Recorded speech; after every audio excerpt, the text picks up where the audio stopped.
about our solar system.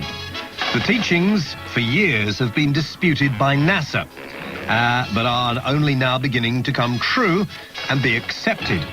Temple states one day and soon these aliens will return.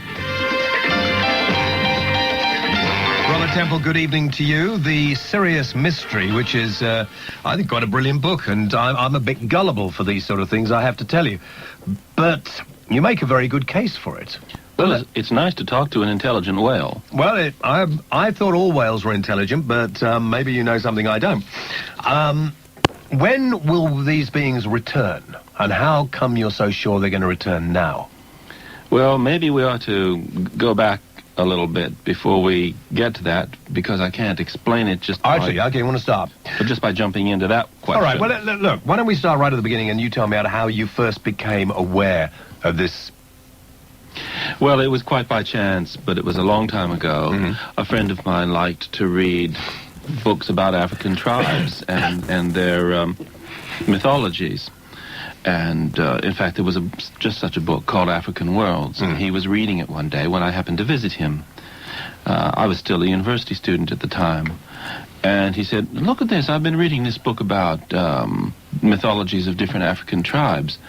And there's a tribe in Mali, in West Africa, called the Dogon. In fact, I think he mispronounced it Dogon at that time. And their religion is entirely based on the star Sirius, and their culture is based on this, but not really the main star Sirius, but its companion star, which goes around it, they say. Now, he said, there is a companion star to Sirius, isn't there? And I knew enough astronomy to know that there was, but that I didn't think you could see it. So I checked that out, and yes, indeed, it's only visible with a very powerful telescope, if you're lucky.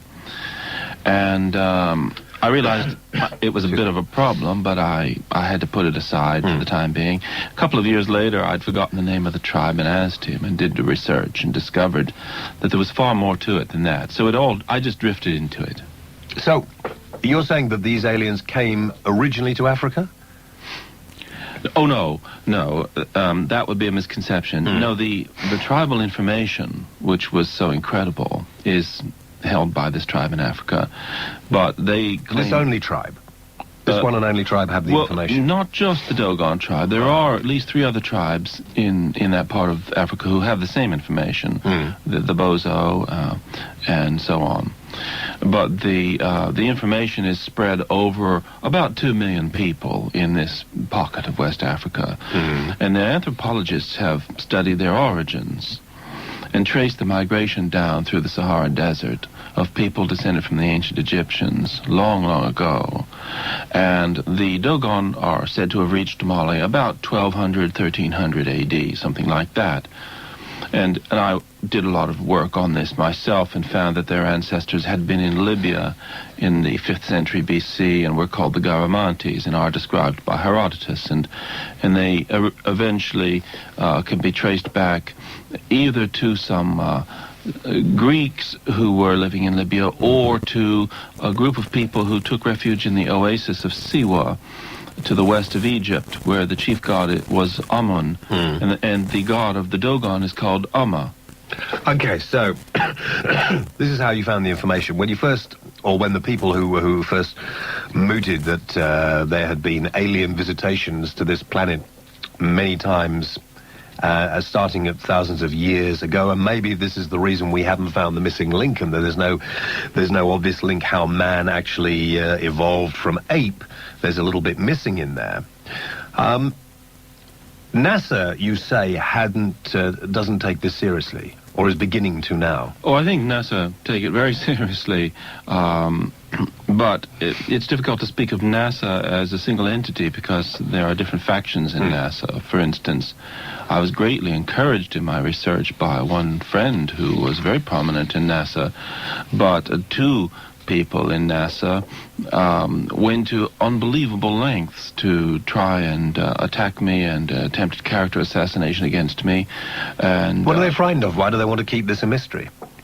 Well, I believe that those particular people had links with the security agencies. Well, indeed, so did the other man, but he was a nice chap. The security agencies, particularly in America, are not keen on all of this. Why? Being discussed in public. You'd have to ask them, but it must be because something that I'm saying in the book is something they want to keep to themselves. Okay, now let's get back to it. So what you're really saying is that these beings came to this planet where a lot of people have thought that there must have been quite a lot of alien contact around ancient Egypt time. Well, that's right. I traced the extraordinary information, which we can discuss later, that the tribe have back to the Egyptian civilization and the Babylonians.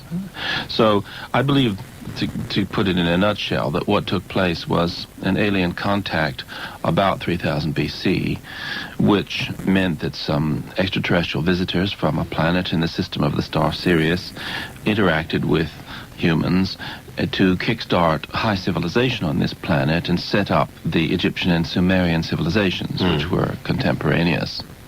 So the fact that lots of, Eric von Daniken came up with similar sorts of theories until he started fabricating some of the truth. Excuse me. Do you think the truth is, or do you think the evidence, before we get to the truth, do you think the evidence is really that strong? Well, I don't want to comment on Eric von Daniken's evidence, which is a complete grab bag of a mixture of interesting things and rubbish. Let's go through your evidence, though, Robert. First of all, let's begin to kind of map out the evidence for these aliens coming to this planet about 5,000 years ago. Well, the reason why I wrote this book and spent so many years on it was that I believed when I started, and I believe even more now, that it's the only hard evidence that I've ever encountered of a contact with extraterrestrials in the past. It's very hard, specific evidence. It's numerical evidence. Perhaps it's time for me to say what it is. Yeah. Well, I believe that this happened because information seems to have left behind, which constitutes a kind of legacy, which I believe we were meant to discover. And we were meant to realize that it could only have come from another world. In ancient times, and also with this tribe that we've discussed in Mali, information was possessed of a highly specific astrophysical character. And I'll give examples of what that is. The star Sirius has two invisible companion stars, very small they are. One is called Sirius B, and the other, only confirmed in 1995, is called Sirius C. Now, the Dogon tribe have always known about those for hundreds of years, and I believe that the Egyptians were well acquainted with them, as I explain at very great length in my book, which is full of footnotes for those who like to check the references. Now, they didn't just know that these stars existed, which you can't really see. We can't even see Sirius C. We don't have a telescope capable of it. It took two French astrophysicists 8 years of painstaking research to detect definite perturbations which pointed to the existence of the third star. So let's just go through that slowly again so that those of us like me can understand it. What we're saying is that these fairly naive people 5,000 years ago had knowledge, and we can see this from their drawings and their paintings, and even the Egyptians had knowledge, which we can see from more sophisticated writings, that they knew about star systems and stars that they had no possibility of knowing about because they couldn't be seen by the human eye. That's right. Exactly. There was no way they could conceivably have found out with their own technology because it was quite inadequate. If we in 1995 were only discovering this, how could the ancient Egyptians have discovered it? Now, it's not just that they knew of the existence of these small stars. They knew the orbital period of Sirius B precisely, accurately, and they draw diagrams of the orbits of these stars, and they know the difference between a circular orbit and an elliptical orbit, and they know the difference between a star and a planet, and they say that these beings lived on a planet that went around the third star, the one that's only just been found. And more than that, Sirius B, this second star, is what's called a white dwarf. Now, a white dwarf star was something that was only understood in 1928 when the famous physicist Sir Arthur Eddington came up with his theory, since confirmed, that white dwarfs were made of superdense matter which doesn't exist in our own solar system anywhere. And what that is that a matter where the atoms have collapsed, and a matchbox full of it would weigh 2 tons. I see. Now, this African tribe described this. How do they know nuclear physics? And I discovered that this concept seemed to be very prominent in the esoteric religious traditions of the Old Kingdom in Egypt. That they would talk about this star that had dense matter? Or yes. How would they describe that in those? Super dense star matter. Yeah. They do talk about it, and we can't really go into the details of Egyptian texts on the radio, I think, but anybody who looks at my book, The Sirius Mystery, will find that the book not only has them, but even has the hieroglyphics, if you really like that sort of thing. Okay. What leads you to believe, then, that these are amphibious creatures that came? Well, first of all, the tribe insists that they were, and also the Babylonians say that civilization was founded by these amphibious beings. Now, they looked a bit like the traditional mermaid. And as a matter of fact, speaking of mermaids and mermen, and indeed speaking of gay issues, which you were talking about earlier in the evening, it's just an interesting aside to note that these beings are said to be androgynous. That is, they're both male and female. So they came, and they obviously had certain attributes that allowed them to sort of communicate with the beings that were here. Yes, it's kind of difficult to quite figure that one out. These were beings which, although they had fish tails, had arms and hands, and they breathed atmosphere, as indeed James Whale does. But I don't have a tail. But there, yes, okay. Who says you do? Has anyone ever seen you? Exactly. Information is shown, you say, through drawings and statues and stories, all of which form part of the culture of these sort of beings. Yes, there are many drawings by this tribe of all of this. They do pictures of these visitors, whom they call the Nomos. And, of course, I've reproduced all of this. Indeed, my book is full of pictures of these beings taken from cultures all over the world, Babylonian and Chinese and Greek. And how do we differentiate between these characters and the myths of, shall we say, that the sort of people from the sea? You know, the mermaids is just some sort of fictitious sort of... Well, I think that the mermaid may be a debased concept which has survived from this tradition. That it was quite well known that these beings existed. After all, the chief god of the Philistines was called Dagon, not unlike the name of the tribe in Africa who are called the Dogon. And he was a fish-tailed god worshipped by the Philistines, and all you had to do was go into his temple and you'd see him standing there on his fishtail. And so it's not as if the image was strange or unknown, and it could have entered, and probably did enter, into folklore and lead to tales of mermaids. And the fish beings actually interbred with the humans that were here at the time? Well, I don't think so. You don't? There is a short story by H.G. Lovecraft called The Trouble with Innsmouth, which actually is about that very issue of beings such as Dagon interbreeding with human beings. It's an intriguing tale. It only came to my notice recently. A friend of mine said, "Have you ever read this story?" And I read it and I was amazed. Have dolphins been here at the time? Were they here at the time? Did they? Yes. And whales? Well, dolphins and whales are notoriously intelligent aquatic beings, as we all know, and are therefore a kind of pointer to what we could expect these visitors to be like, except that the information does indicate that they had arms and hands, which dolphins and whales really only have in a vestigial sense. They really just have fins.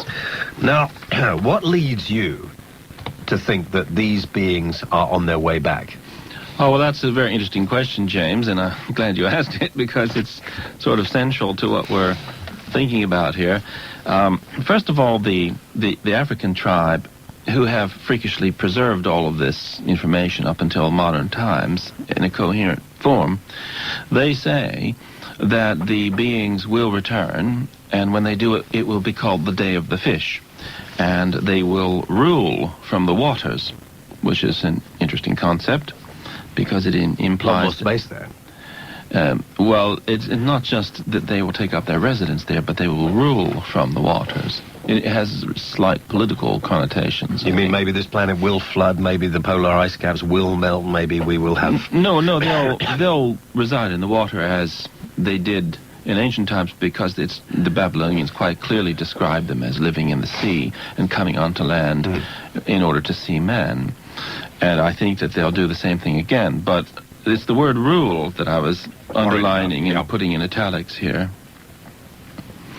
So the Dogon tribe also maintained that when these beings left the earth, and they describe all of what that looked like and so forth, not only did they say they would be coming back, but they then went into something called the Star of the 10th Moon. So I thought, well, it's the 10th moon. I didn't really think about that at first. I just thought it was some picturesque phrase, that didn't necessarily mean anything. And then I began to realize that maybe they really never left the solar system, you see? After all, to make an interstellar journey, no matter how far advanced you are in your technology, is still quite a big deal, and you would have to master the technology of suspended animation in order to do it. This won't be strange to anyone who's ever seen a science fiction film.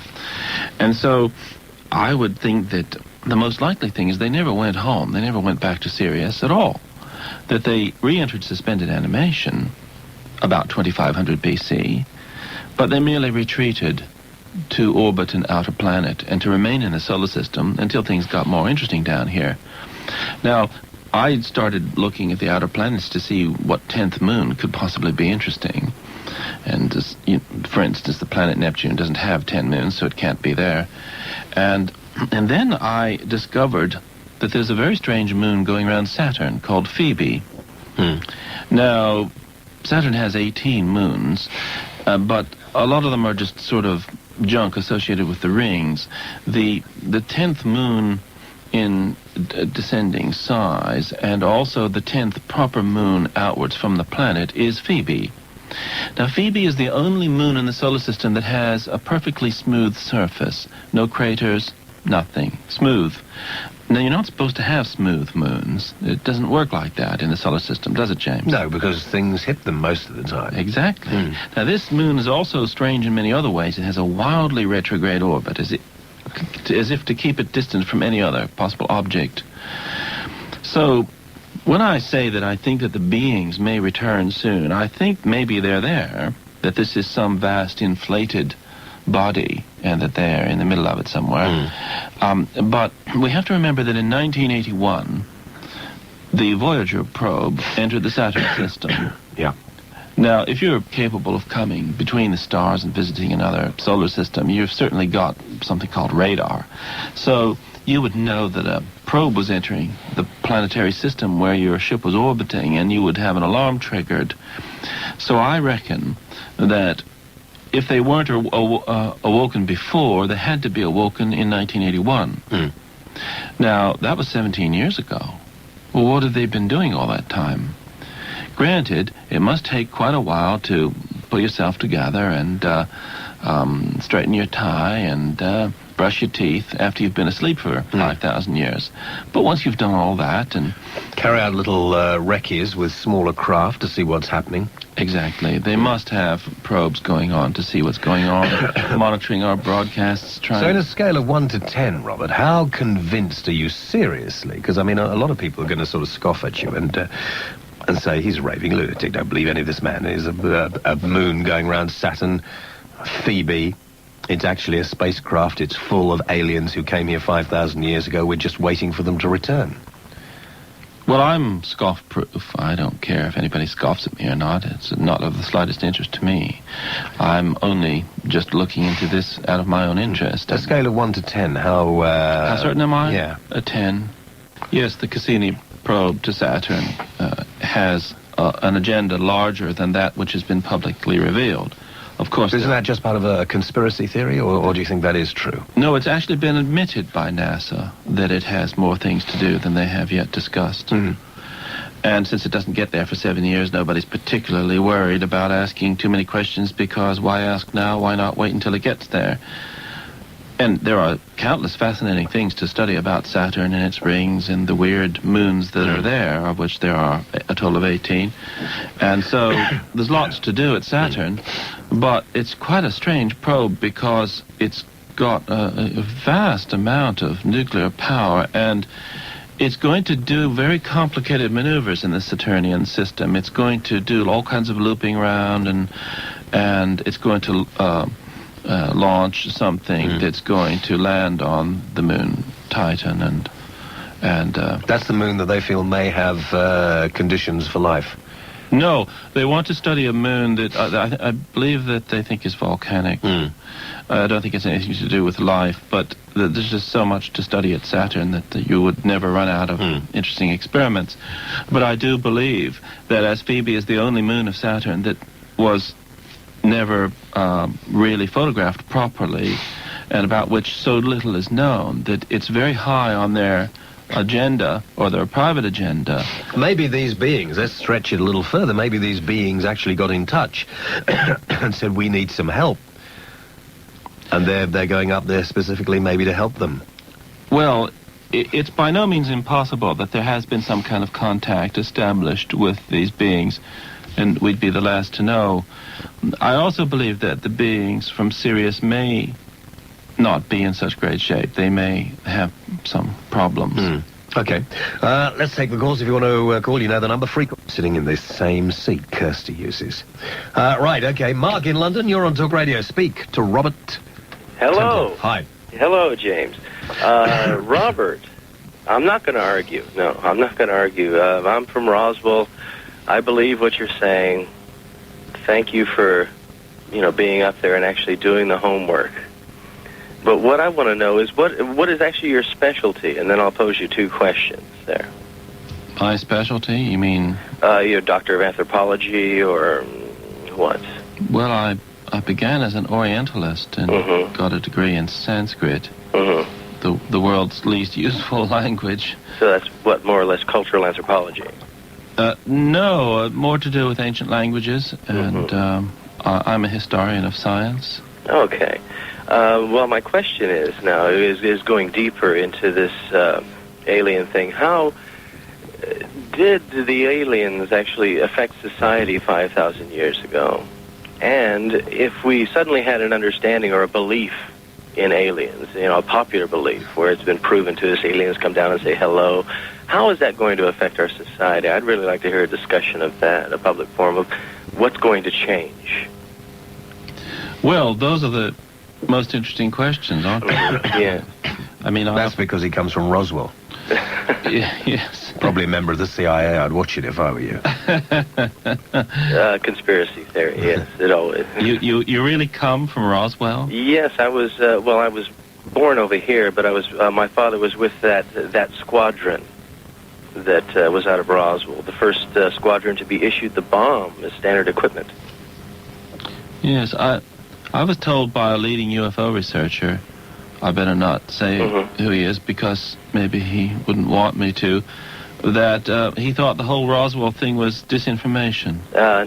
No, I know most of the people involved or their offspring, and we're not a bunch of banjo-playing nitwits there, really. We're just farmers, ranchers, oilmen, businessmen, that sort of thing, just normal folks. We don't shrine off things to Elvis or anything. It really did happen. It really did happen. There's some honest folks there that got hurt by that, actually, and we're the most cynical city in the nation right now, really, as per the government. What are you doing over here, Mark? Well, I'm a dual citizen, so I can come and go as I please, but okay. I'm trying to get on the radio. Well, you made it. Here you are.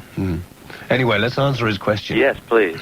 Well, I believe that the consequences for humanity of the reestablishing of contact will be the most important thing, probably, that's ever happened to mankind.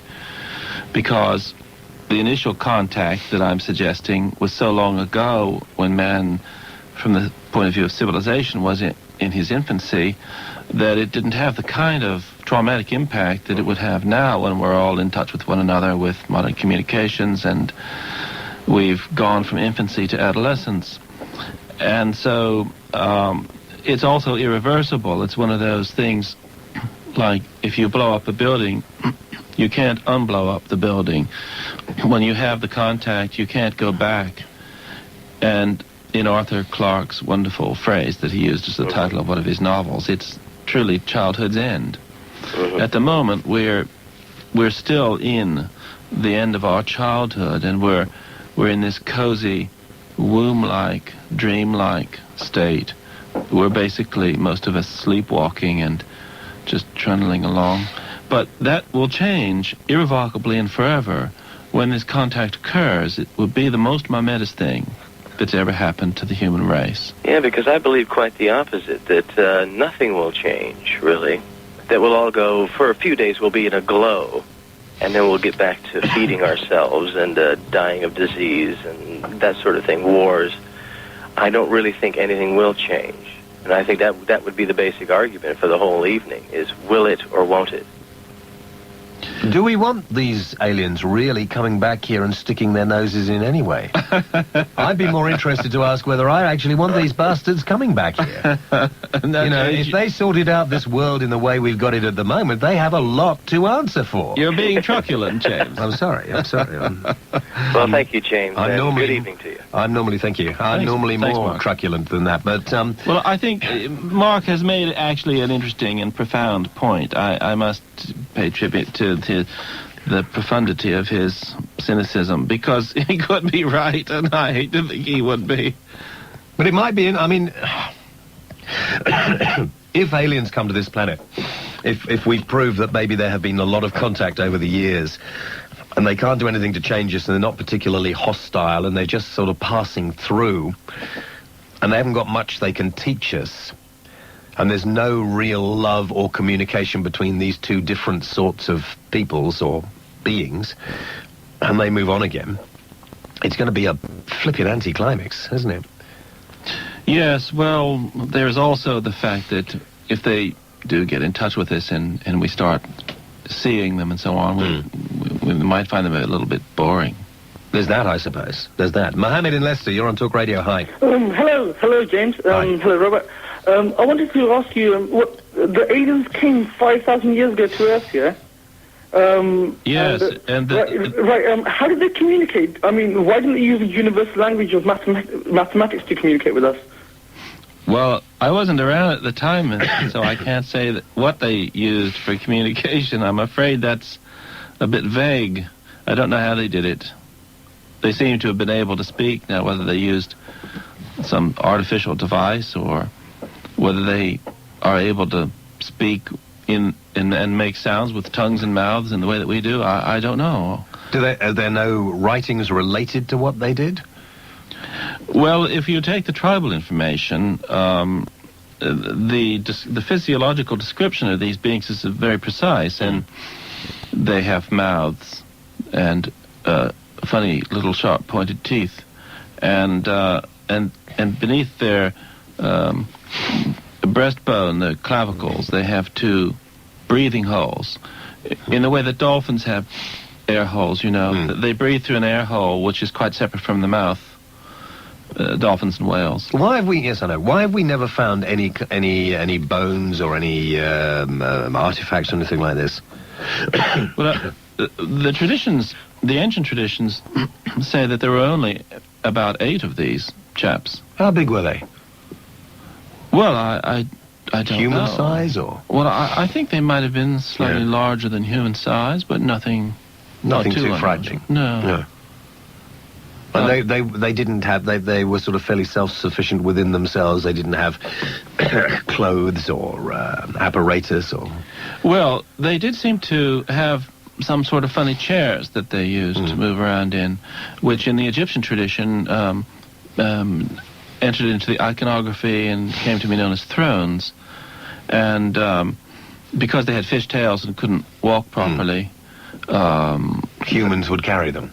Well, no, I think they had some sort of device like that, something they sat in, you know, not unlike an invalid's electric chair kind of thing, you know. I mean, presumably when they arrived and the first humans saw them, they must have thought they were gods.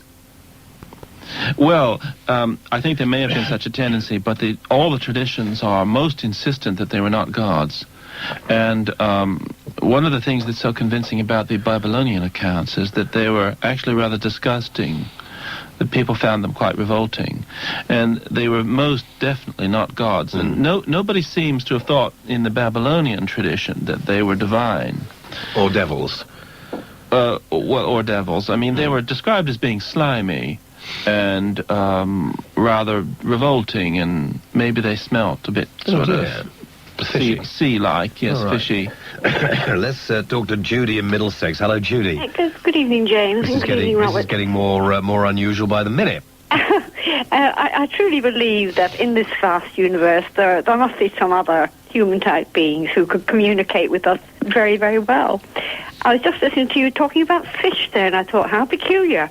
I was sitting browsing through a scientific magazine the other day, and I saw a tiny fish, I don't know whether you've heard of it, called the zebrafish. Have you heard of it? Yeah. And this was fascinating because they had a photograph of this fish, and inside it was growing a baby, you know. But the most peculiar thing was, it looked exactly like a human baby, and they commented on this in the article. They said, look how human it looked. The same shape, curled up the same way. So I think there's more in that than meets the eye. Maybe they have been here before. I thought fish just deposited eggs. Oh, you mean the fetus within the egg? Yes. There was like a little sort of... It just looked like a human, you know, bubble sort of thing. And there was this little being curled up inside, and it looked just like a human baby. And this was I think it was in the New Scientist, and they commented on it and said, look how peculiar. Okay, well, that's given us something else to think about, I suppose.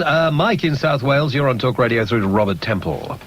Good evening, yes. I understand that, excuse me, the Sphinx was built 5,000 to 10,000 years before the pyramids, and if Atlantis had existed, it would have been even earlier than that. How does that fit in with all the theories? I don't actually believe that the Sphinx was built 12,500 BC as maintained by John West and others. In fact, in the Sirius Mystery, which I hope you'll have a look at, I discuss the Sphinx and the pyramids, and I point out that, first of all, I don't believe that the Sphinx had the body of a lion at all, that it was actually at one time a gigantic statue of Anubis, who was a dog, and that the head was recarved by a megalomaniac pharaoh, not unlike Saddam Hussein, probably Cheops, because you may have noticed the head's much too small for the body, and a lot of people have said it was recarved, but recarved from what is the question.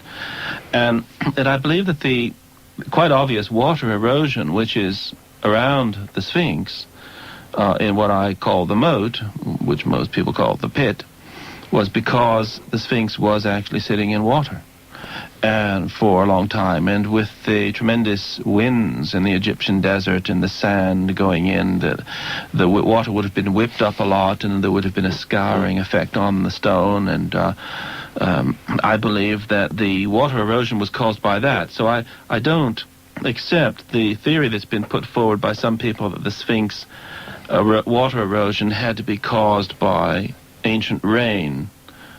I don't go along with that at all. But I do believe that the Sphinx is older than the 4th dynasty, that it was not built by Cheops and Khephren. I think that either Cheops or Khephren, and they were brothers, so it doesn't really matter, successive pharaohs. I believe one of them had his face carved on the Sphinx and mucked about with it, as indeed other pharaohs later did as well. But I believe that the Sphinx and the 3 main pyramids of the Giza Plateau were from the time of the alien contact. I can't. Yeah, all right, James. Yeah. I just want to tell you talk to Robert. Go on. To be honest, mate, I just think you're attention-seeking nutter. You're full of generalization. You sound like a really nice guy, but you're just full of generalization. I think that this could possibly happen. Maybe there's, a probably that, according to them, this and that. Well, he's exploring a theory. He's not saying definitely. And all theories, if he's so certain about them, how come no one else has heard of this?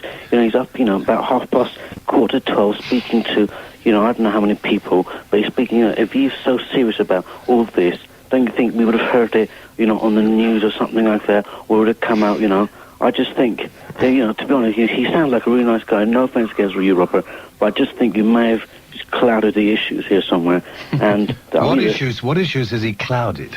I think there's probably some sort of myth there about people coming here, and he's linked X to Y, and he's come up with X, Y, whatever that is, and he's just come up with this theory, and I'm just sitting there, and I just can't believe he's talking to people telling us this.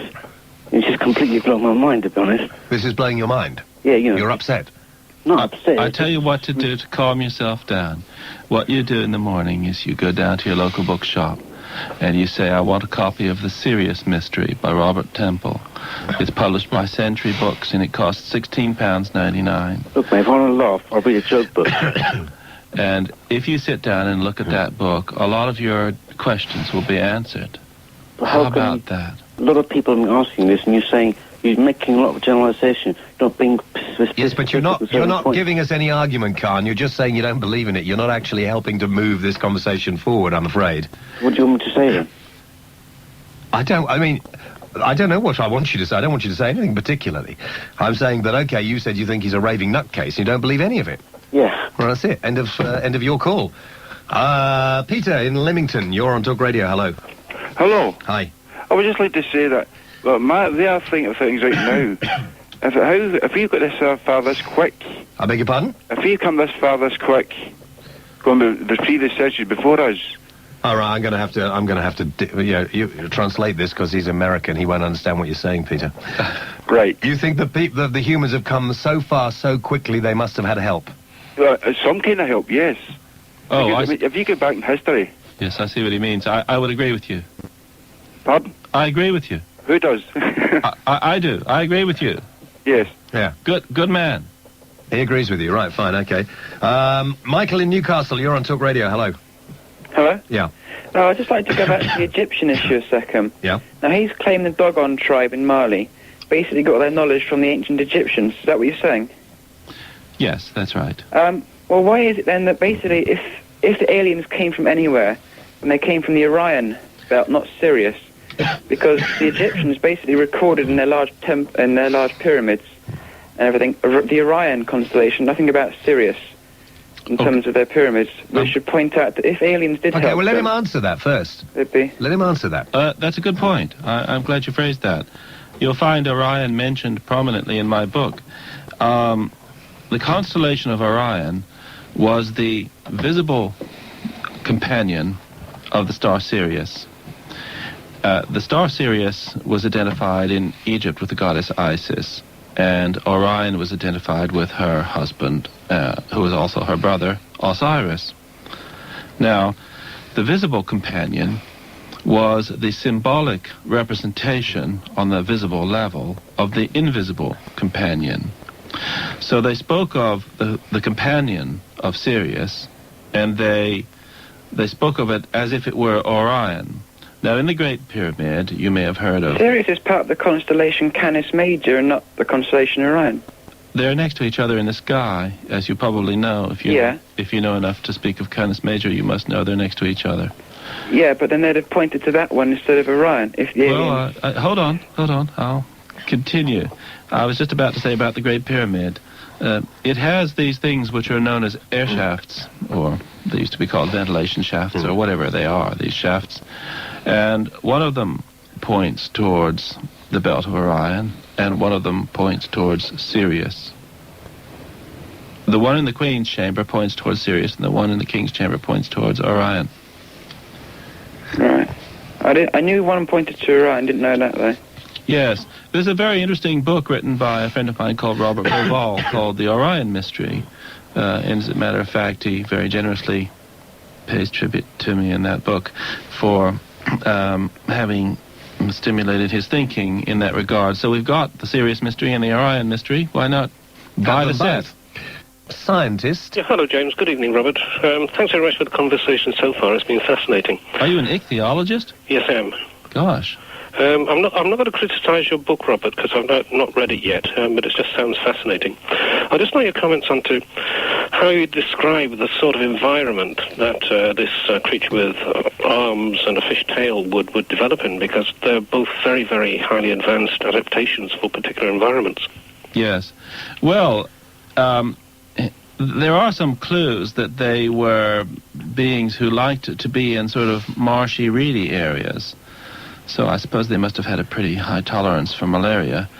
I wouldn't think about that part of it, because the two areas where they chose it, according to my hypothesis, to kickstart high civilization on Earth were the Nile Delta and the top of the Persian Gulf, where we find notorious marshy, reedy areas.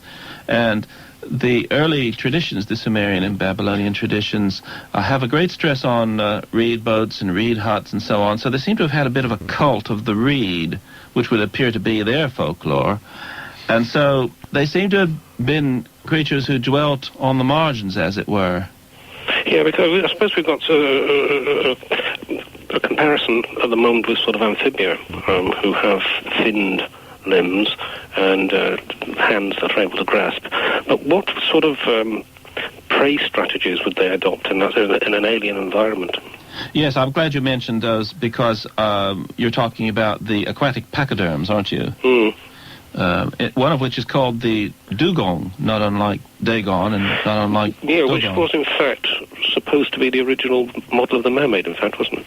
Yes, that's right, and is a very strange and interesting creature. And one of the endearing things about the dugongs, if we can digress... Please, you carry on, I'm fascinated. They're so desperately attached to their mates that if one of the mates is killed, as often happens in Malaysia, apparently, where they're speared or harpooned, they will follow the boat for days or weeks until they die. Aren't they more usually now in the Indian Ocean? I mean, that's quite a long way from...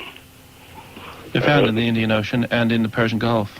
Oh, so the land could have been flooded, so there could have been a link then with the Nile area 5,000 years ago. I don't know of any dugongs in the Nile, but then, of course, we don't know what went on in the past. But we mentioned these strange creatures, which are, unfortunately, a threatened creature now, in peril, as so many animals and fish are these days, because they are aquatic pachyderms. That is, if you can imagine something related to an elephant which swims instead of walks.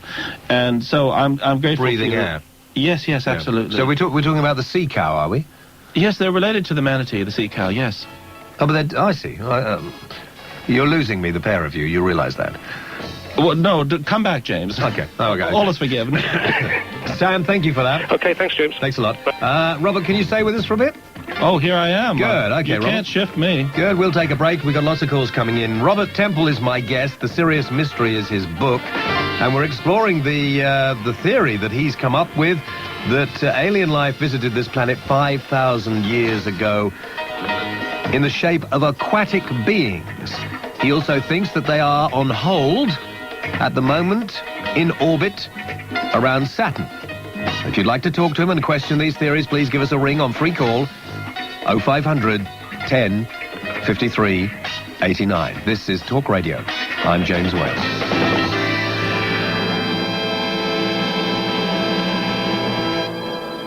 Through to Robert Temple. Hello, Robert. Hi there, Catherine. Hi, James. Hi, Catherine. Just phoning up, it seems a long time ago now, when the lady phoned up about how the embryo in the fish resembles that of a human. The zebrafish. Yeah. Yeah. It wasn't a theory before our anatomy got better knowledge, that we actually went through every different animal type that we knew of up the evolutionary scale in the womb. Are you familiar with that theory? Oh, you're referring to the way the fetus at one stage has gills and appears to recreate in miniature the whole evolutionary history, yes. Yeah, just that was just the point, but as well. I didn't know that. You mean now, when a woman is pregnant, the fetus from the early beginnings goes through all the metamorphosizes through all the different kinds of...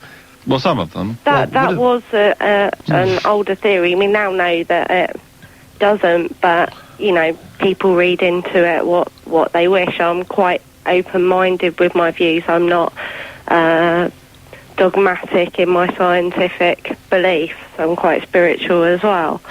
And I do believe in life on other planets as a biologist as well, because we just can't be a one-off.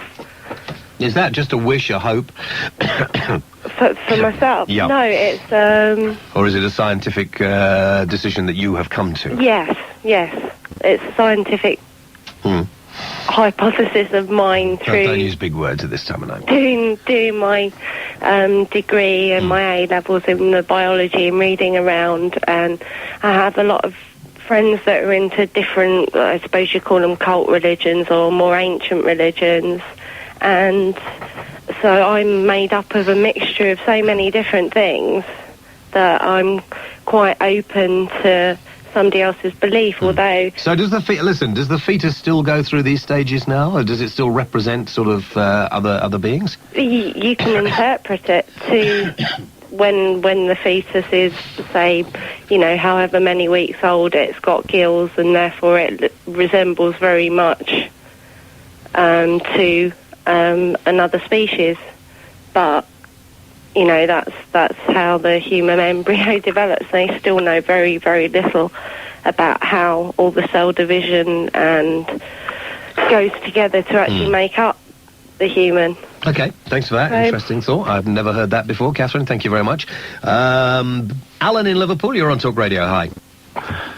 Good evening, James. Good evening, Robert.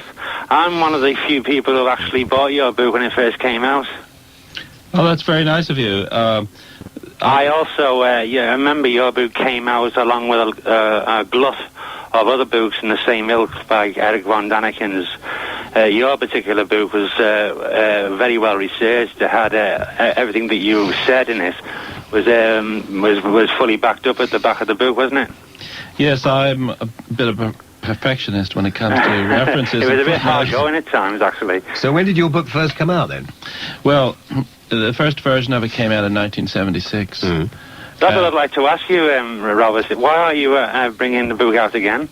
Well, a number of things have happened. This is a 50% new material in this. Oh, I see. And, you see, I made a prediction at that time that the third star in the Sirius system would be found and that it would be a red dwarf, and this has now happened. So that's the verification of the theory. I see. And there's a huge amount of further information. So it's worth buying the book again? Oh, yes. Well, it's 50% new, and it contains all that we've been saying about the moon of Saturn, for instance. So when you first wrote the book in 1976, the third moon had not been found. Third star. Third star, excuse me, had not been discovered by astronomers. That's right, and some people who didn't like what I was saying said, oh, well, Robert Temple's full of crap because he says there's a third star in the Sirius system, and we all know there isn't. I remember one name that was figured a lot in your book, Robert, was Oannes. Is it a fish god, was it? That's right. Yes, that's a Babylonian name, or a Greek Babylonian name for the fish being, yes. I or the amphibious being, I should say. Yeah, I can thoroughly recommend your book to anybody who's listening. It was one of the best researched books of the whole glut of them at the time. Are you convinced, though, Alan? That's the thing. Do you think there might be something in it? Well, everything that he says in it, he always backs up at the back of the book with a full, all his research and so on, whereas all the other books like Eric von Daniken just came out with various things and you had to take him at his word, whereas Robert tends to back up with everything he says. Yep, okay. Thanks, Alan. Let's go to BB in Caerphilly in South Wales. BB, you're on Talk Radio. Hello. Hello. Hi. Oh, hello, James and Robert. Hello there, baby. You may have answered this already, and I'm not sure about aliens, but have the Incas and Aztecs, even the Native American Indians, have a link with the Egyptians in your beliefs? Because they also predicted things you talk about, you know, and had maps into the solar system, the future, etc. Well, they're fascinating cultures, and I wouldn't pretend to understand them well enough to be able to answer your question. It's true that I did study Mesoamerican archaeology when I was at university, and I found it very fascinating. And but they do know now, they look further into the future than even we can, didn't they, in some things? Well, they were very keen on prophesying, and of course the Maya had the book of Chilam Balam, and they were very keen on all that. But I'm afraid I'm the wrong person to ask about that. Because I wondered if they did have a link that we haven't yet, when we go into, That's the beauty of trying to find out what happened all those years ago. There discovery that the Egyptian pharaohs were taking cocaine, which came from South America, and no one's really explained that as far as I know, but that's an interesting thing. I think a lot of people saw the television program Cocaine Pharaohs, and I was intrigued, and I'm sure everyone else was. I don't know of any explanation for it yet, but it might imply that there was a connection between Peru and Egypt. Okay. Christine in Lancashire, you're on Talk Radio. Hello. Well, good evening, James. Hi. First of all, I hope you're soon better. Thank you. Robert, I wonder, please, if you've heard of something that I read about but don't know too much about, called the Lost City of Atlantis. And I was wondering, did you see a connection between the type of aliens you're describing and this, the Lost City of Atlantis? Well, I beg your pardon, that was point one. Point two was, do you see any connection between what you're explaining and a connection with God? And do you believe in God? Atlantis is generally referred to as being a sunken continent, and it was mentioned prominently in the works of Plato, although we're not sure whether he thought he was describing something that really happened or giving a myth.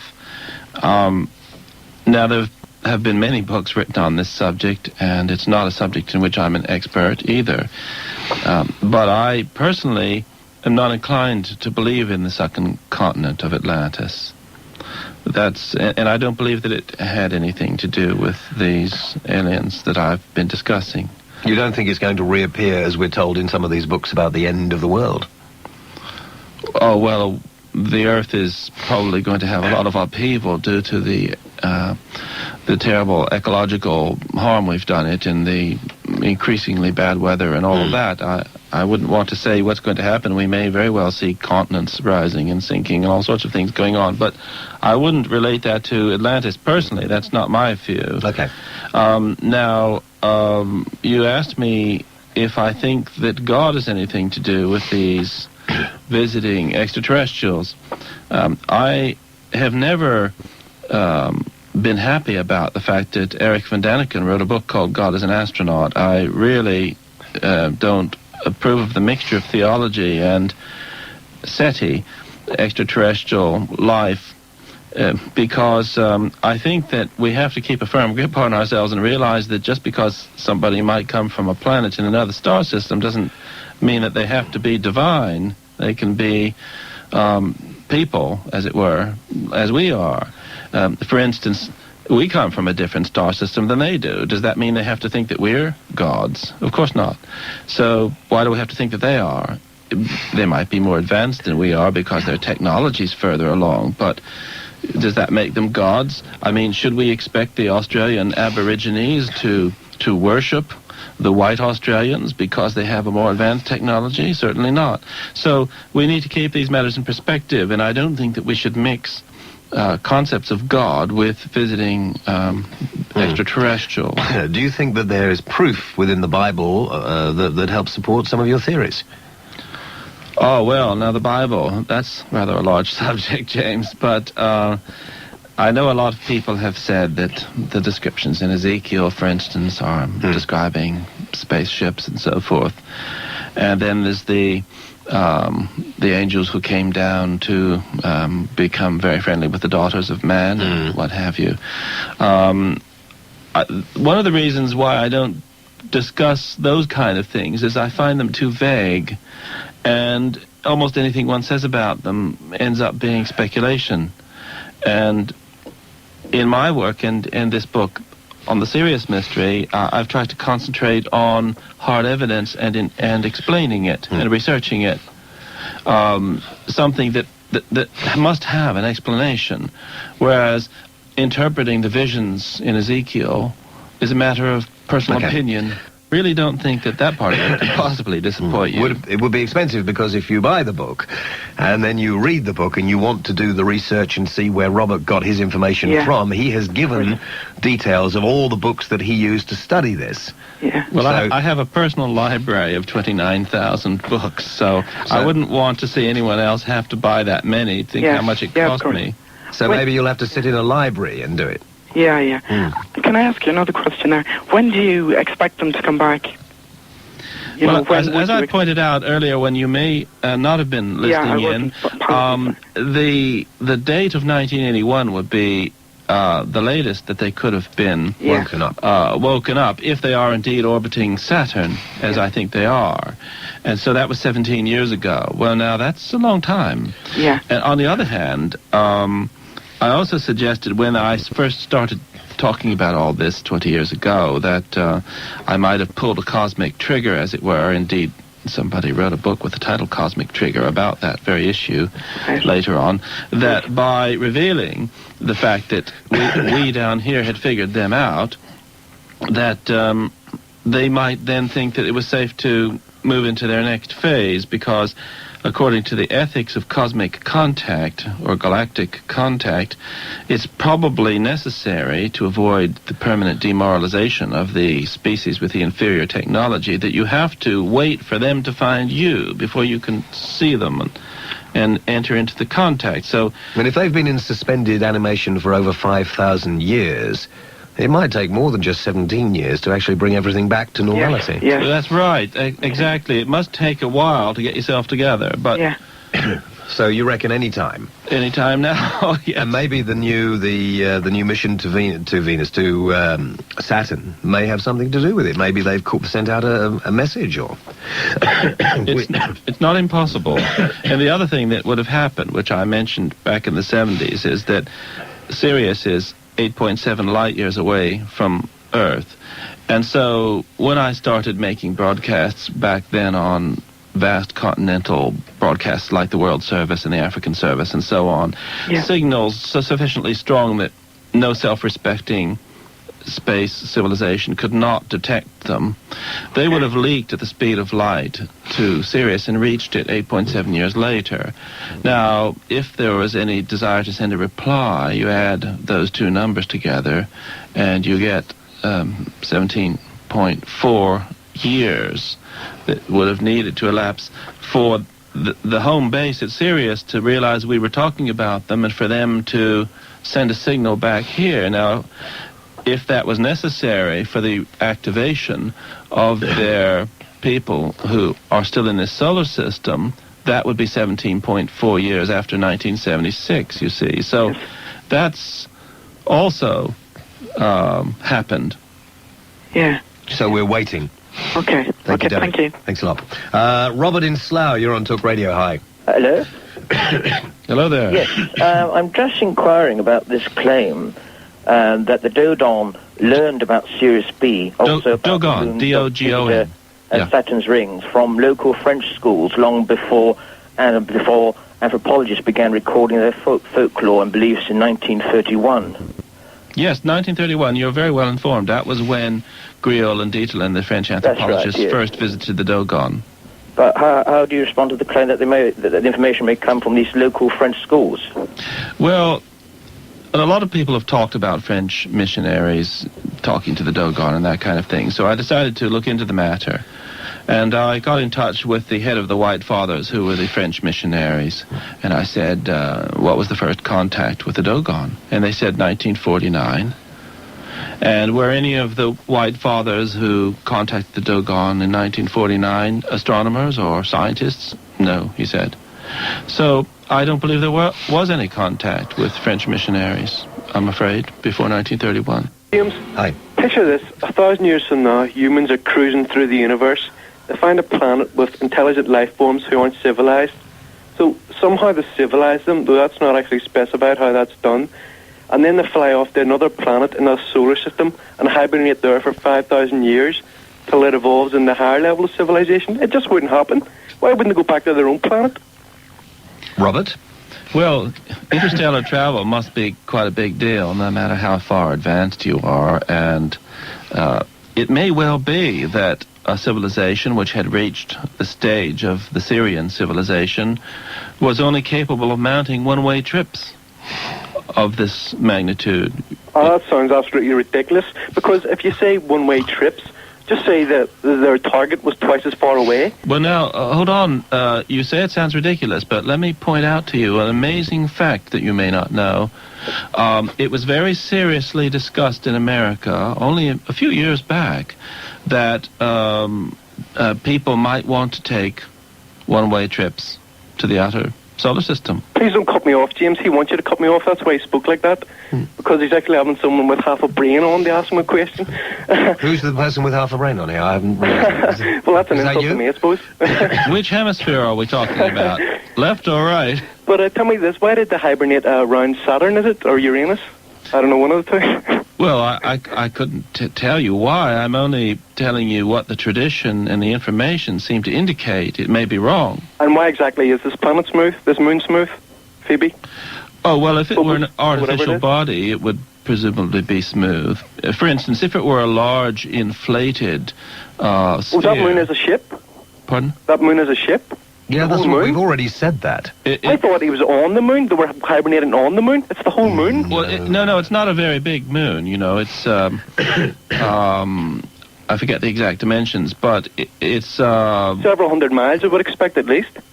No, not that big. No, not at all. It's something that could easily be a large inflated sphere. That's... And there were 8 people on this huge moon.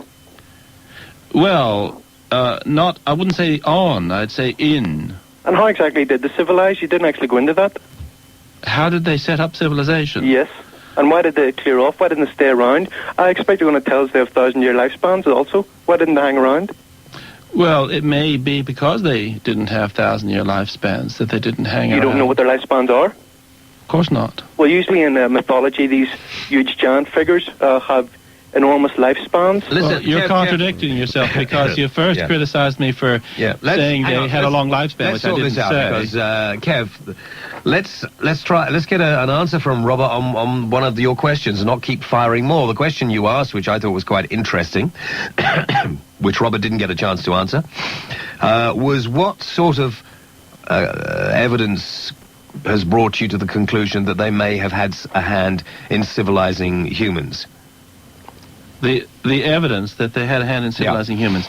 Well, we know that the Egyptian and Sumerian civilizations arose very suddenly, and this is well known to everyone who knows anything at all about Egypt and Sumer.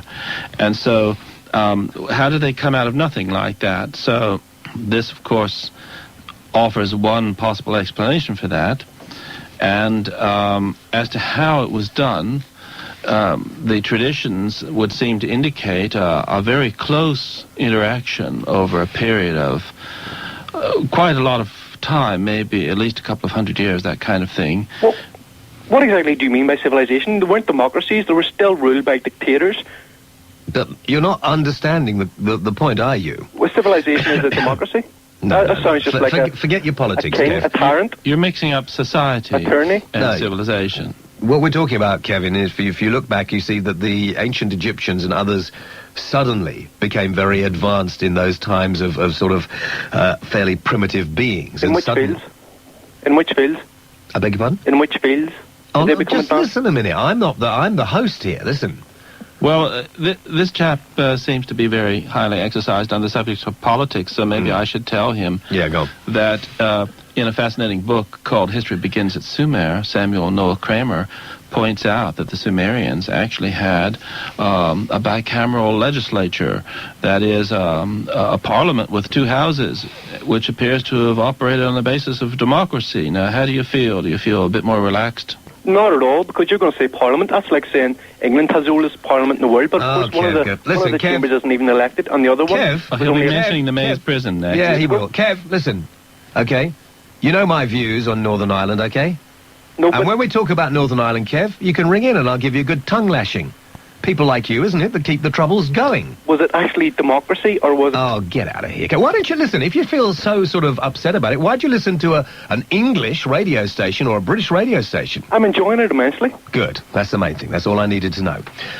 Merlin in Swansea, you're on Talk Radio. Hi. Hello. I'm feeling better for that. Hello there, Merlin in Swansea. Hi. Oh, we hope we're not going to discuss politics. No. Let me point out, I mean, as far as I'm concerned, this is an entertaining book. I don't know that I believe this. I'd quite like to believe it, and I always want to talk to people who write books like this. You may remember Alan F. Alford, who we had in not long ago, excuse me, who's done more research on the Mayan and Aztec and various other ancient civilizations and their link with extraterrestrials. And hell, they could have been coming to this planet all over the place. We don't know. But it's a fascinating theory. I don't even know that Robert particularly definitely believes this. But he certainly thinks there's a possibility. And he's putting forward in the book the evidence as he sees it. And you can read it and you can say yes or no, throw it away. Yes, it's really a subject where the burden lies on those who would disprove it, because the evidence is there, and the explanation that I've suggested is the easiest explanation and the simplest one. And if there's another one, it will be more extraordinary, so it's up to somebody else to come up with that. Merlin. Hello? Yeah, go on. There's a good point you made there, Jen, saying about it's a very entertaining book and so forth. Can you get to the point, Merlin, or I'm going to be here hearing you repeat what I've just said. What is the point you want to make? The point I was going to make was that it all points to a big money-making industry. Look, if he can make a few bob out of it, good luck to him. Yes, you don't yes. know when's twisting your arm up your back to read the book. You can go to a library and you can read the book. Seriously, for God's sake. Shall I tell him the advance I got on the original book? £500. Big money-making industry, that. Yeah, well... Nobody makes money out of books. I have to tell you, I've written one. Nobody makes money out of books unless you happen to be a best-selling author or authoress and make an enormous amount. What are you doing, man? I brought you a coffee. Oh, no, I can't you drink need coffee. it. No, I A can't. long drive, it's no good for... Well, leave it there. This is very kind of you. Very sweet. I love you. Sorry, Merlin, where were we? Yeah. So you can't, it may well be. Of course, it's a money-making thing. People don't publish books for nothing. Yes, but it should be dealt with in the same way, in the sense that it's just entertainment and nothing more. And not to be taken seriously. The problem is a lot of people... Yeah, the trouble is you're Welsh, aren't you? And the trouble is you're Welsh and you come from an area where sense of humour is a difficult thing to find. Well, yes. Report me to the Race Relations Committee. I don't give a stuff. I like Welsh choirs. Yeah, well, there's another thing. Well, this is it, This is what you get from talking to sheep for too long, Yeah, you see, you should be careful of that. You should be very, very careful of that. No, but you made your point. Okay. Okay. Thank you. Bye, Merlin. In fact, what does this say this is part of this remarkable book. This is Astrology magazine. Excuse me. This remarkable book has been initially received by the scientific fraternity with respect and appreciation. They said about you. Yes. The open-minded will find it a highly intelligent and thought-provoking piece of scholarship. Nature magazine, although why they would want to write, I thought that was for people who took their clothes off. So this is a fascinating book because the nugget of a mystery that the author has mined and polished is from a pure vein. There's a bit from The Guardian, but I don't read anything they write now. The Sunday Times, the mind boggles. Robert Temple is cautious. He has intellectual integrity. His massive research into the ancient mythologies of numerous civilizations and cultures can only be regarded with awe. There we are. So I'm just giving you... Oh, I'm blushing deeply here. I love the description of Nature magazine as a naturist publication. Isn't it? Oh, I'm sorry. It's the most distinguished scientific periodical in Britain, I know. as they would never wish to cease reminding us all. And it's true, I had a very favourable review in Nature. And I've had authors in here slagging them off because they won't write decent things about them. Actually, I've done quite a lot of reviewing for Nature myself. That's probably you. it may have been me slagging somebody off, but actually I tend to praise people rather than slag them off. In fact, I think my reviews must be boring because I'm always praising books. Let's see what Ronald in Essex has to say. Ronald, you're on Talk Radio through to Robert. Hello? Hi. I mean, firstly, I can't believe the ignorance or the reason why people can't believe these kind of things when they come out. I think because they're so, like, way out. But, I mean, I only believe in things that have got some kind of scientific evidence, such as, I mean, in the pyramids, they've found proof of high-powered cutting equipment being used on granite and stone, which travelled at thousands of revolutions per millisecond to give a flush, flat surface. And, I mean, even today's cutting equipment can't even achieve that. So, I mean, I find that, like, pretty good stuff. I agree with you. I think it's absolutely fascinating. That's something that I'm also very keen on, is just what you've described. I completely agree with you. Oh, damn. And I mean, the other thing is, I mean, recently, I mean, they have built a pyramid. They done an experiment out that way, and they built a pyramid and proved that pyramids could be built by people carrying the stones and dragging them along the earth. Though they didn't actually say how they could have got them so smooth because they were already cut up for them. No, but the construction of it, you know, they got the last piece to the top. I mean, there was a scientist there who actually said that is how they actually done it, but they would have had a right hard time. But they built a small one of it. Okay, thanks for your call. Okay. Got a comment or? Well, I wasn't particularly impressed by the building of that small pyramid. I mean, why go to all that? I thought to myself, why go to all the problem of building a small one? Because that doesn't actually prove anything. Well, as I recall, the one that they built was even smaller than the pyramid, which is a tomb in Rome, you know, that some Roman senator built for himself. I mean, I thought it was kind of pathetic, actually, and I think that the problems of the construction of the pyramids are weightier problems than some would have us believe. Okay. That's not to say that they weren't built. I mean, we know that Imhotep, the architect, designed the pyramid at Saqqara. I'm being told by Jewish reporters that it was the Jews that built the pyramids. we were slaves in Egypt. That's what Passover's all about, celebrating coming out of Egypt. And we were slaves, and they made us build the pyramids. That's yeah, but how could you have got them smooth? Well, you know, quite crafty like that, you know. Nah. That's what it says. That's what it says in the Old Testament, which could be used, which people like you use as an historical document. Well, I'll tell you, with the risk of digressing very considerably, Moses, of course, was someone prominent in the Jewish tradition, and he was an Egyptian magician. And Moses was? Yes. In fact, he had a very interesting trick. You remember in the Bible where he throws a stick down and it turns into a snake, and then he turns the snake back into a stick again? Yeah. I wrote another book some years ago called Open to Suggestion, which was a huge 500-page tome surveying hypnosis research around the world. And I learned an awful lot about hypnosis in the course of doing that, including animal hypnosis, as it's called, or animal catalepsy. And there is an old magician's trick whereby you can put a snake in a state of catalepsy, and it turns as stiff and as straight as a rod, and you can use it as a walking stick. And then you can wake it up, and it will turn into a snake again, and then you can catalepse it, and it goes into a stick again. So I just mentioned that as an aside, since you're interested in these things, that the magician's trick of Moses described in the Bible was, in fact, animal catalepsy. That's just something for you to play with. But you don't think it could be anything to do with the Egyptians having the Jews as slaves and making them build it? You don't think that? The pyramids, right? Yeah. Well, the pyramids were built long before the Jews were in Egypt. Thanks, Ash. That's not what I hear. Peter in London, you're on Talk Radio. Hi, you're through to Robert. Hello, James and Robert. About Phoebe, it's the moon of Saturn that you suggest could be a spaceship, and you weren't sure of the diameter. The diameter is 220 kilometres. That's 137 miles across. Well, you're a handy chap to know. Well, I've looked it up. Let me jot this down. Surely 137 mile across spaceship. Robert, have one of those, because I've... One of these? Oh, yeah. Sorry, I'm almost writing on the wrong thing. 137 miles, 220 kilometres. That's right, the diameter. Now, surely that's a very large spaceship for 8 space travelers or for any number of space travelers. I don't see that. Well, hold on. It might only be the dimensions of a vast inflated sphere, which full of water. A lot of it would be hollow. You see, we have to think that it's got to be insulated.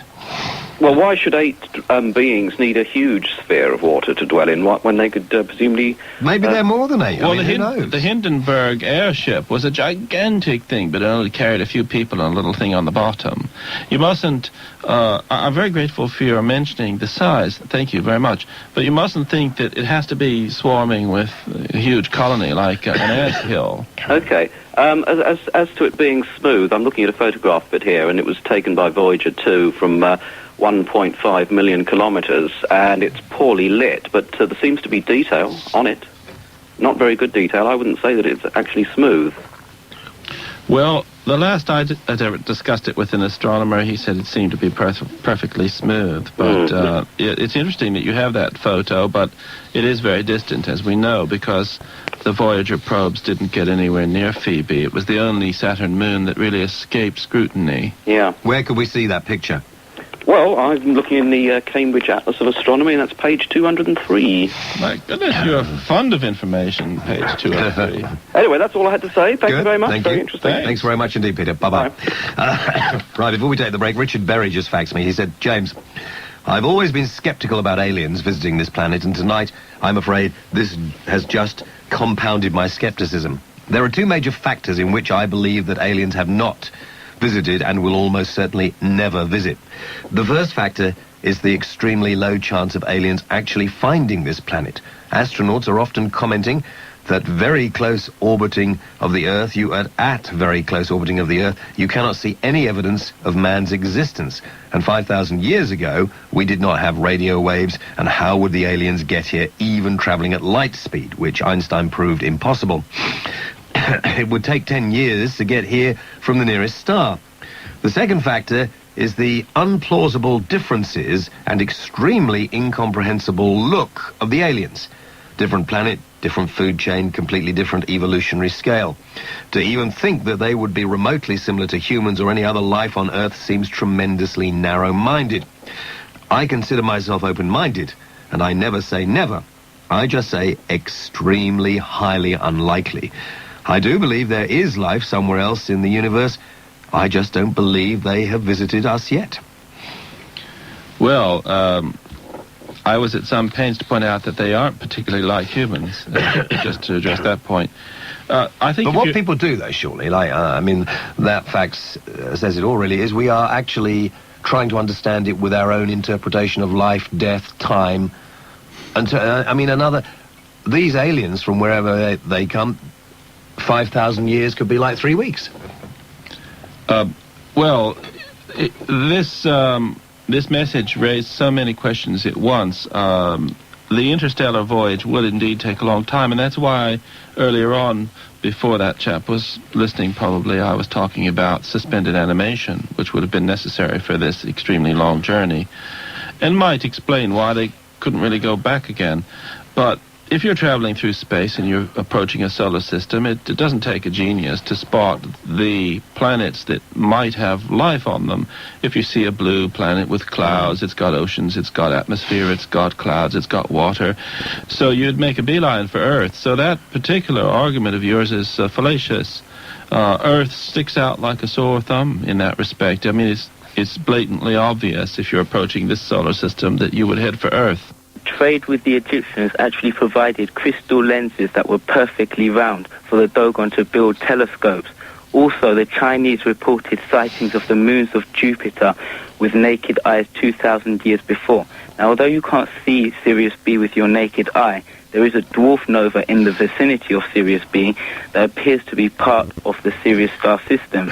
This means that when the dwarf nova expands, it illuminates Sirius B to make it possible to be seen by a telescope.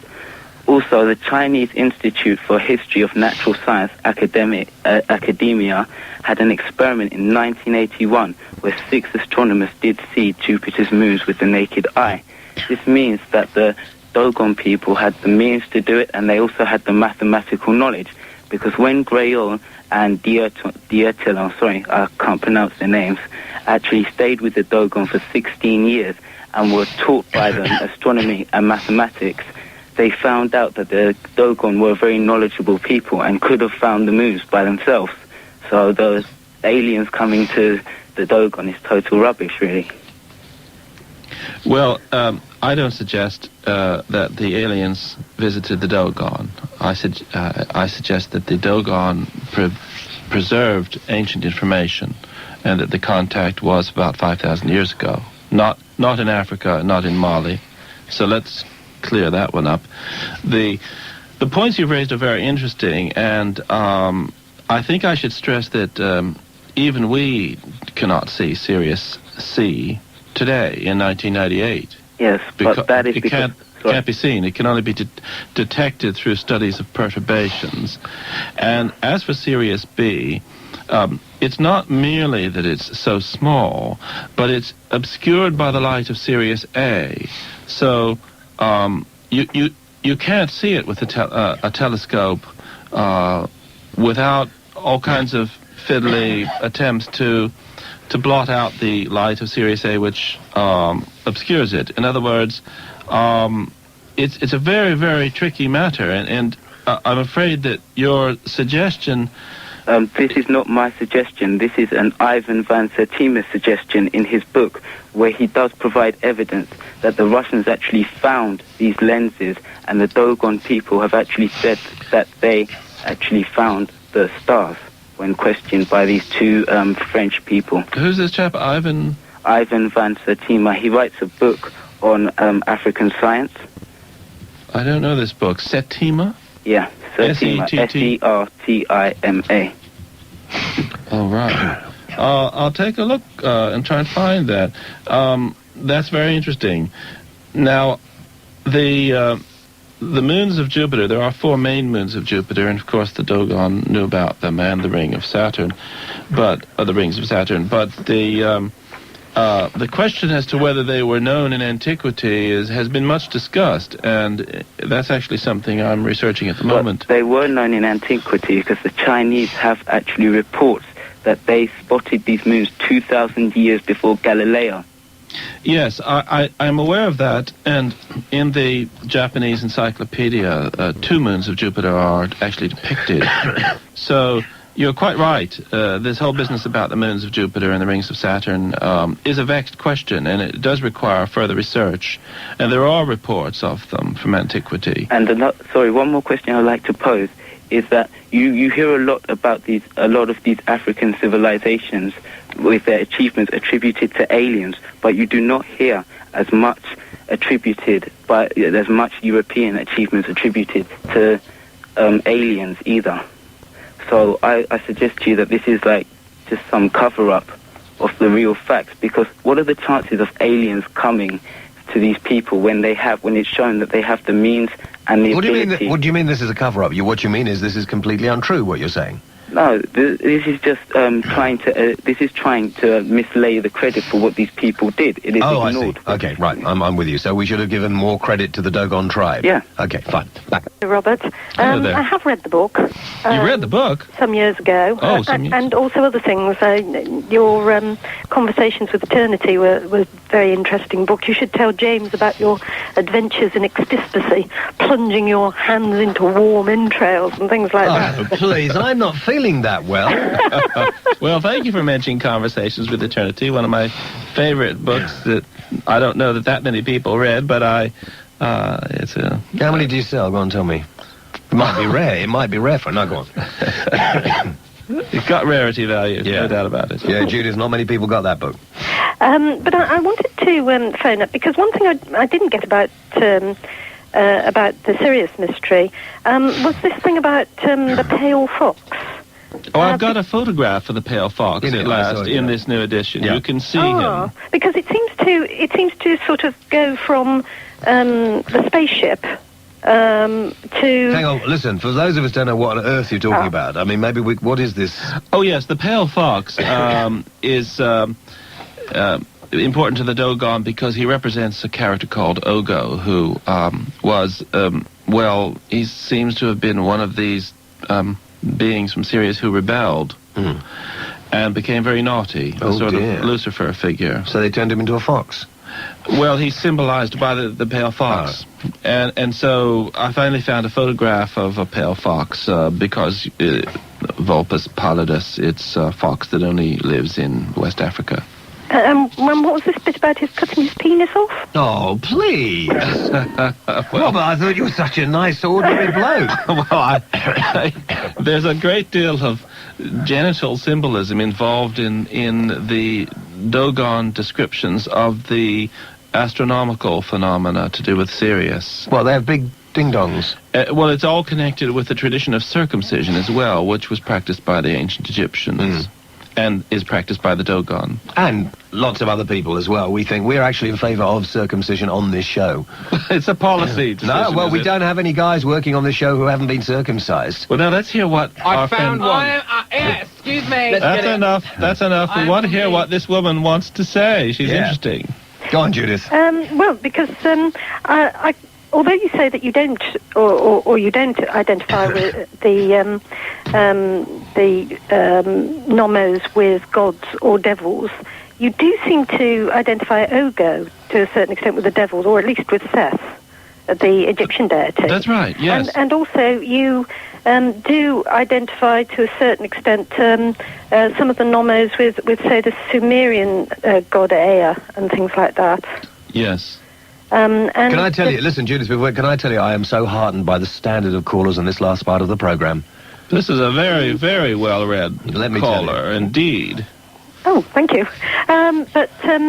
You know, and I was quite interested by what you said about the Nomo living in the reeds, because in the Sumerian account of the flood, you know, the Utnapishtim flood. Yes.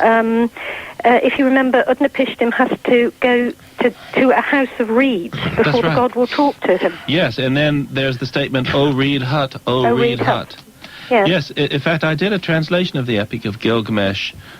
It was actually performed at the National Theatre, I'm pleased to say. And although it's now out of print, I spent a long time laboring over Gilgamesh, and it was a most wonderful experience having it put on the stage. But I mean, I prefer the Babylonian version to the biblical version, because I can quite understand gods who get fed up with human beings because they're noisy. I think you're right. Yes, that's right. I mean, I can't understand a god who'd kill the human race because they're bad. Just for a bit of quiet. But they're you know, so damn noisy. He says, yes, these people are noisy, let's get rid of them. I just want a bit of peace and quiet. Listen, Judy, thank you for that. We're coming up to the end of the show. We've just heard from Patrick Moore that on the sky at night, when is it, Ash? When is the sky at night? Saturday night. Saturday night, there are going to be photographs of planet Phoebe. The moon, Phoebe, is going to have the photographs of it on the sky at night this Saturday? Yeah. Oh, how fascinating. So we'll be standing by. We'll watch it. Will you be there? I'll be there. Robert, thanks for coming in. Thank you for talking about it. It leaves us with a lot of questions. Well, and, thanks. That's the way to do it. James, I've enjoyed it. Good man. It's a great show you've got here. And very interesting callers. Thank you. I'm going to be back on Sunday from 4 with the Colour Supplement, and we have got all kinds of things for you. And don't forget, we'll be discovering in particular, and I'm very keen on this, the beauty of male pattern baldness as well. So join me 4 o'clock, just after Anna Rayburn. And remember, Ian Collins is next. I'm James Whale. Across the UK on 10:53 and 10:89 AM, this is Talk Radio. It's 1 o'clock. I'm Siobhan Harris.